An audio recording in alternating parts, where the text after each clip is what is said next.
नमस्कार, मैं डॉक्टर अतुल मिश्रा। आज हम जानेंगे कि महान कार्य के लक्षण क्या होते हैं। जब भी मैं अपनी पहली क्लास लेता हूं तो विद्यार्थियों के साथ यही बात करता हूं कि कोई भी पढ़ाई शुरू करने से पहले, किसी भी कैरियर का चयन करने से पहले ये हम देख लें कि सबसे महान कार्य किसे कहते हैं या महान कार्य के लक्षण क्या हैं। और आज हम लोग जानेंगे कि महान कार्य के लक्षण क्या होते हैं। यद्यपि 3 लक्षणों के बारे में सबको पता है, आज हम लोग 3 लक्षणों के साथ साथ चौथे लक्षण के बारे में बातचीत करेंगे। और आज के लेक्चर के बाद आपको सुविधा हो जाएगी अपने जीवन के उद्देश्य को समझने के लिए, और यह भी आप जान पाएंगे कि हम अपने जीवन के लक्ष्य को किस तरह निर्धारित करें और उस दिशा में कैसे आगे बढ़ें। अब आते हैं इस लेक्चर पे हम लोग कि महान कार्य के क्या लक्षण होते हैं।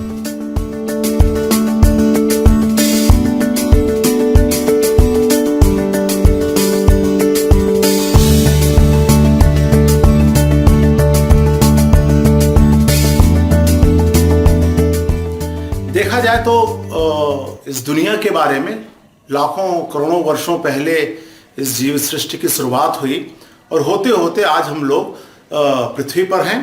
और साइंस ये कहता है कि आगे भी कुछ सालों बाद, कुछ करोड़ वर्षों बाद, लाखों वर्षों बाद धरती खत्म हो जाएगी। मतलब साइंस के अनुसार न भूतो न भविष्यति, न पहले कभी आप थे न बाद में कभी आप होंगे। अब सवाल पैदा होता धर्म का। धर्मों को लेकर भी अलग अलग मानता है। शायद कुछ ही धर्म है जो पुनर्जन्म को मानते हैं, बाकी धर्म ये मानते हैं कि जब आपको जीवन एक बार मिला है आप उसको जी लेंगे, फिर जैसा आपने कर्म किया है उस कर्म के अनुसार आपको स्वर्ग या नरक मिलेगा और पुनर्जन्म की संभावना बहुत कम रहती है।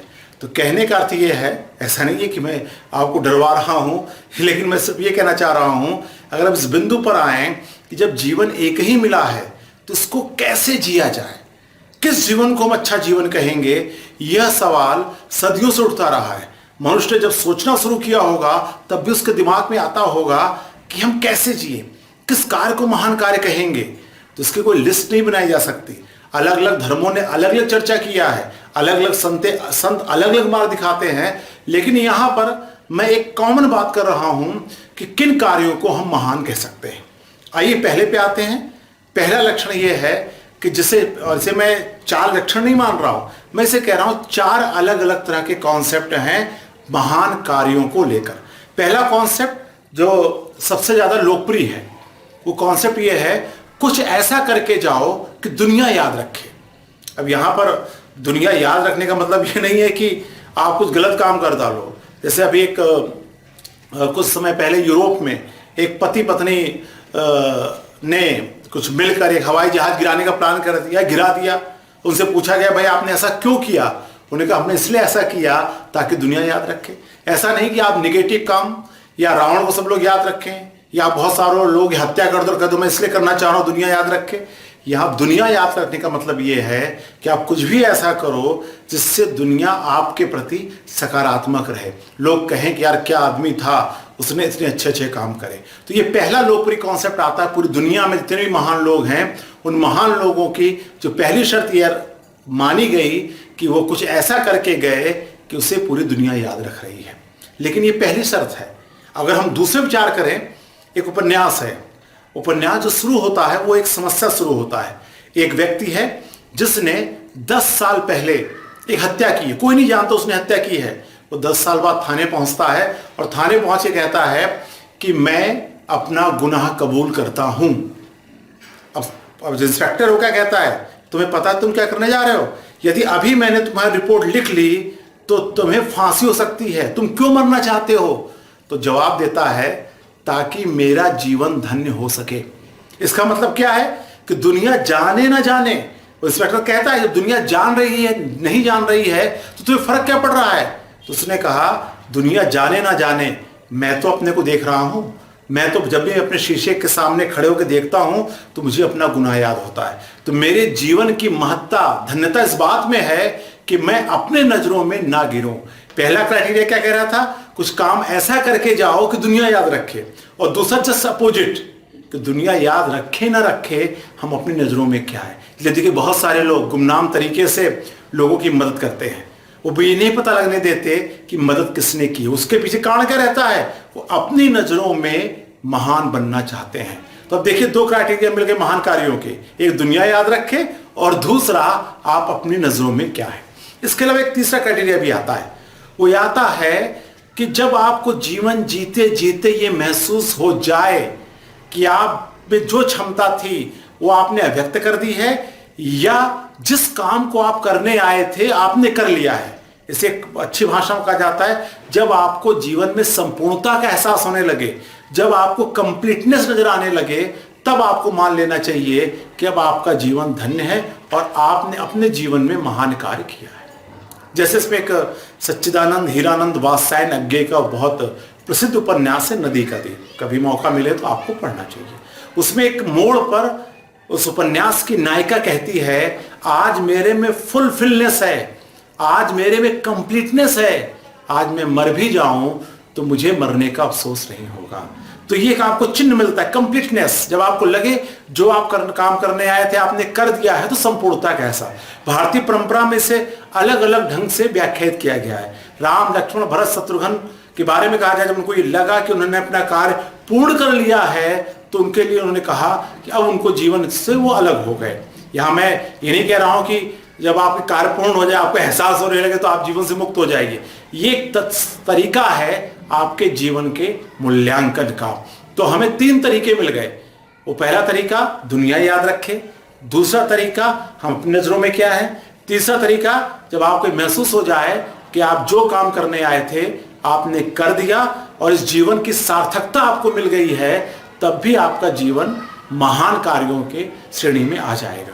लेकिन जब मैंने ये तीन क्राइटेरिया अलग अलग मिलते रहे, जब मैंने बीए पास किया तो मैंने कहा नहीं यार, ऐसे नहीं पढ़ाई करूंगा, पहले मैं पता करूंगा कि महान कार्य कहते किसको हैं, किस काम को महान कार्य कहेंगे। तो मुझे एक क्लू ये मिला कि जो लोग महान हैं उनके बारे में अध्ययन कर लिया जाए, और महान लोगों का अध्ययन करने के बाद हो सकता है कोई कॉमन बात उसमें नजर आ जाए। अब उसमें जब मैं ढूंढने लगा तो कभी कभी दो अपोजिट भी हमें मिलने लगे। जैसे अंबेडकर महान है तो लाला लाजपत राय भी महान है, भगत सिंह, और जिस कमीशन को लेके दोनों एक दूसरे के अलग भी थे। हमने ये बात सुभाष चंद्र और महात्मा गांधी में भी देखा है, उनमें भी बहुत सारे मतभेद था। तो महान कौन? तो सबका कॉमन होने के बाद मुझे चौथा लक्षण मिला, और मैंने 6 महीने ये लोग जीवनी पढ़ी, जीवनी पढ़ने के बाद अचानक मुझे क्लिक किया कि हाँ, एक मुझे फार्मूला मिल गया है कि महानता का जो चौथा लक्षण है जिसको मैं सबसे ज्यादा महत्व देता हूं, और वो क्राइटेरिया भी है, वो ये है कि समसामयिक दौर की सबसे बड़ी समस्या की पहचान करना। 2 शर्त है महान कार्य करने के कि समसामयिक समस्या, जो समसामयिक जिस दौर में आप हैं उस दौर की जो सबसे बड़ी समस्या है उसकी पहचान करना और उसे दूर करने में पूरा जीवन लगा देना, जुनून के साथ जीवन लगा देना। शर्त समझ में आई? जिस दौर में आप, उस दौर की सबसे बड़ी समस्या की पहचान और उसे दूर करने में आपको जीवन लगा देना। और जब ये क्राइटेरिया मुझको मिला, ये तराजू मुझे मिला, तब मुझे समझ में आ गया कि हाँ, सभी महान लोगों में ही खास बात थी। महात्मा गांधी बैरिस्टर थे, लेकिन जिस दिन उस दौर की समस्या बैरिस्टर बनना नहीं थी, उस दौर की जो सबसे बड़ी समस्या थी कि अंग्रेजों की गुलामी, और जब उन्होंने अंग्रेजों की गुलामी के खिलाफ हथियार उठाया तो वो महान कहलाए। उसका सुभाष चंद्र बोस कलेक्टर बनना आसान था, सबसे बड़ी समस्या चुनौती नहीं थी, सबसे बड़ी चुनौती थी अंग्रेजों की गुलामी। तो उसके खिलाफ आए तो महान कहलाए। अंबेडकर जिस समाज में पैदा हुए थे उस समाज में समानता लाना उनको सबसे बड़ी चुनौती लगी, तो वो महान कहलाए। इस तरह जितने लोग, बहुत सारे लोग ऐसे भी थे जिनको ये लगा कि संस्कृति की रक्षा करना सबसे बड़ी चुनौती है, उस चुनौती की रक्षा के लिए दयानंद सामने आए, वो महान कहलाए। तो महानता का क्राइटेरिया क्या मिला? जिस दौर में आप हैं उस दौर की सबसे बड़ी समस्या की पहचान करना और उसको समाधान में जुनून के साथ जीवन लगा देना। और आज के दौर में देखा जाए तो आज के दौर में अंग्रेजी गुलामी नहीं है, आज के दौर में सबसे बड़ी चैलेंज है, सबसे बड़ी चुनौती है गरीबी। गरीबी के लक्षण में बेरोजगारी भी आ सकती है, गरीबी के लक्षण में कुपोषण भी आ सकता है, लेकिन एक नाम दिया जाए, 24 घंटे में जितने कैलोरी भोजन एक व्यक्ति को मिलना चाहिए और उतना नहीं मिल रहा है तो वो गरीब है। तो इस देश में और इस पूरी दुनिया में सबसे बड़ी जो चुनौती है, चैलेंज है, वो भूख है, गरीबी है। बहुत सारे लोग इसलिए नहीं जीवित रह पाते कि उनके पास इलाज के लिए कुछ पैसे नहीं है। इसलिए सबसे बड़ी चुनौती गरीबी है। बाकी चुनौतियों को बहुत मैं छोटा मानता हूँ। धार्मिक कट्टरता छोटा है, सांप्रदायिकता छोटी समस्या है, बॉर्डर पे युद्ध छोटी समस्या है, भ्रष्टाचार छोटी। सबसे बड़ा चैलेंज क्या है? गरीबी। और गरीबी को दूर करने के लिए जो भी सामने आता है, आपके कोई भी काम जब गरीबी दूर करने में लगते हैं तो महानता की ओर आगे जाते हैं। इसलिए गांधी जी ने भी कहा था कि कोई भी काम करने से पहले ये देखिए कि क्या वो अंतिम व्यक्ति तक पहुंच रहा है। पंडित दीनदयाल उपाध्याय ने जो अंत्योदय की जो बात की है उसमें भी अंतिम व्यक्ति की बात की है।